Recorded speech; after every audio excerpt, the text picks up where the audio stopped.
Here. There we go. Aswand Cruickshank, your one and only Move Swiftly speaker, checking in for a daily Move Swiftly thought, giving you a perspective on teamwork that you will not get anywhere else. Gervonta Davis. Wow. Did you see that shit? Did you see that fight? All right, listen, okay. I'm recording this about 2 days after the fight between Gervonta Davis and Ryan Garcia, I believe his name is. And Gervonta, I believe it was the 7th round. He knocks him out. He called it. He knocks him out, not with the normal cross. He knocks him out with a left hook, a body shot, a left hook that damaged him. He had a delayed reaction. Like you see, he brought it, gave him the left hook, and you see Garcia kind of slowing down and backing up, and he just took a knee, and the fight was over. It was over. And he hit him with a body shot, and just seeing that, it took me back to a lot of the time I spent as a trainer, more in particular as a boxing trainer. I had a colleague, his by the name of Pablo. I can't stand the fucker, but there was a lot of lessons and a lot of things that I learned, and that's actually a lesson. Since I've gotten to know, or I've met him and I learned about him and things like that, there's things that I've learned that have been invaluable to what it is I do. But once I realized that he's the type of motherfucker, him and Tavia are the type of motherfuckers that go out sharing, screenshotting my messages and sharing them and shit like that, they broke my trust, and I don't really fuck with them. Actually, I don't fuck with them at all. Can't stand those fuckers at all, the two of them in particular. So,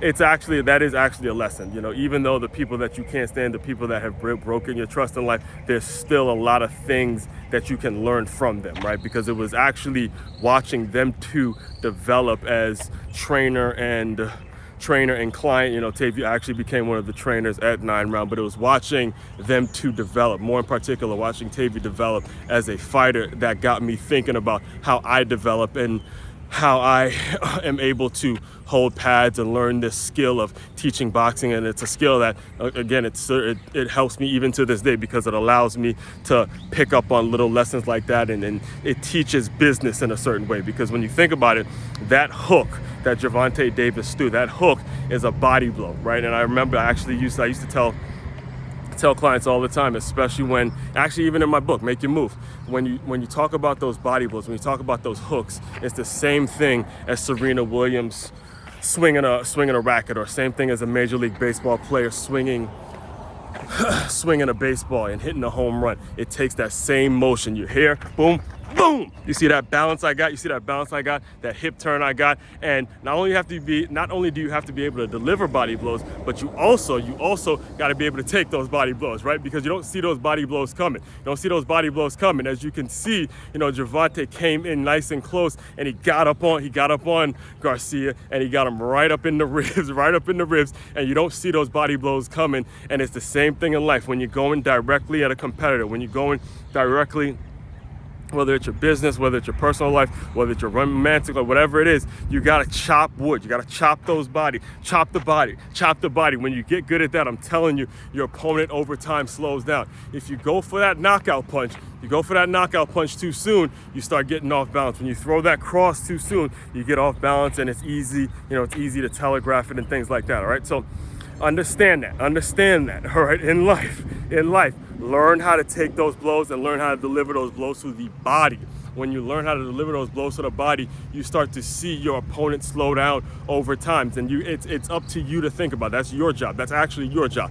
It's your job to figure out in your business, figure out in your company, figure out in your organization, figure out in your career, figure out wherever it is you are in life. How am I going to continuously deliver body blows every single day? If you want the example in my own life, understand the way.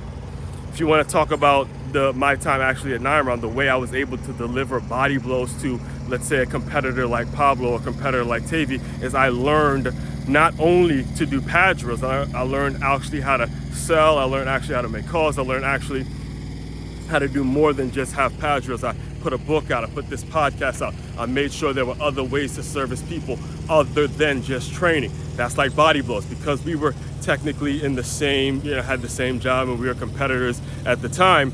Now it's like, okay, how am I going to compete with Aswand when I leave 9 Round? How am I going to compete with all the things he got going on versus me? All I can deliver really is how to teach pad drills and how to do pad drills, which wasn't even valuable wasn't even valuable for 9-round, because at the time I remember it was actually COVID and we weren't even allowed to do pad drills at that time. So it's a lot to think about. Make sure you take that into consideration as you're going out in your daily life and you're dealing with competition. I will do more on this because it takes me into a completely deeper place, but I don't want to keep you on this particular video for too long.